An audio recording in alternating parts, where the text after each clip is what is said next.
বন্ধুরা, এটা নতুন টিম ইন্ডিয়া আর ইংল্যান্ড টেস্ট সিরিজের প্রথম দিকেই কিন্তু ইন্ডিয়ার ব্যাটসম্যানরা ডমিনেট করলো। বন্ধুরা, ইংল্যান্ডের টিম সাধারণত বেসবল ক্রিকেট খেলে আর তাদেরই বেসবল স্টাইলে কিন্তু ব্যাটিং করলো আমাদের ভারতের ব্যাটসম্যানরা। মানে কেউ ভাবতেও পারেনি রোহিত শর্মা নেই, বিরাট কোহলি নেই, ইন্ডিয়ার স্কোর প্রথম দিনে 359 সারিয়ে সারিয়ে যাবে। কেউ ভাবতেও পারেনি বিরাট কোহলি নেই, রোহিত শর্মা নেই। একটা নতুন জেনারেশনে শুরু হচ্ছে, একটা নতুন ব্যাটিং লাইন আপ শুরু হচ্ছে। আর ইংল্যান্ডেরই স্টাইলে কালকে ইনিংসটা প্রথম দিনে 359 রানে 3 উইকেট, খুব ভালো ব্যাটিং করেছে। আর কালকে আমাদের ক্যাপ্টেন শুভমান গিল কিন্তু খুব ভালো একটা টস হেরেছে। আর তারপরে আমরা তার এটা দেখতে পেলাম কিভাবে আমাদের ভারতের ব্যাটসম্যানরা ব্যাটিং করলো। কে আর রাহুল একটা ভালো ইনিংস খেলছিল, ভালো শট খেলছিল, কিন্তু একটা মানে ফালতু শট যাকে বলে 7 নম্বর 8 নম্বরে বল মারতে গিয়ে আউট হয়ে গেল স্লিপে। নাহলে নাহলে কালকে আমরা টার্গেট থেকে একটা ভালো একটা স্কোর আশা করছিলাম। আর আমাদের জয়সওয়াল, তার ক্যারিয়ারের 5 নম্বর সেঞ্চুরি আর ইংল্যান্ডে তার ফার্স্ট সেঞ্চুরি। আউটস্ট্যান্ডিং ব্যাটিং করলো, প্রথম দিকেই কিন্তু অ্যাগ্রেসিভ মেজাজে খেলছিল।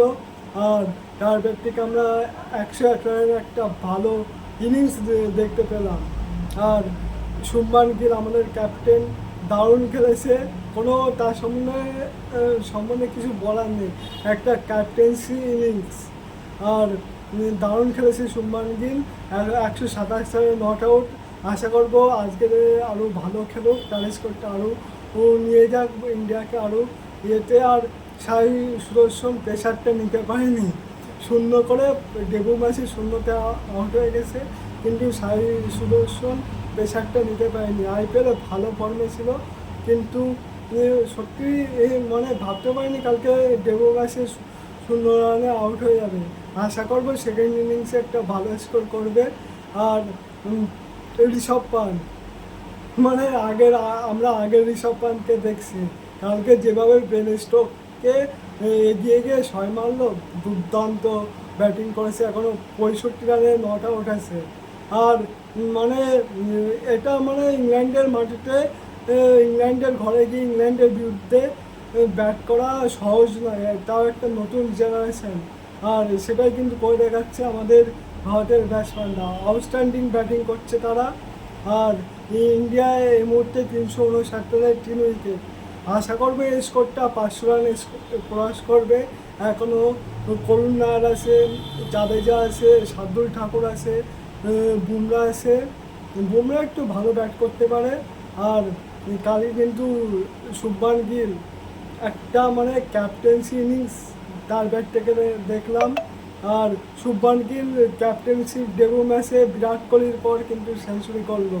আশা করবো আজকে তার ইনিংসটা আরও বড় একটা 150-200 রানের ইনিংসটা তার ব্যাট থেকে আমরা দেখতে পাবো। তো ইন্ডিয়া ইংল্যান্ড প্রথম দিনের খেলা তোমাদের কেমন লাগলো ইন্ডিয়ার বেসবল ব্যাটিং, সেটা কিন্তু অবশ্যই কমেন্টে জানিও।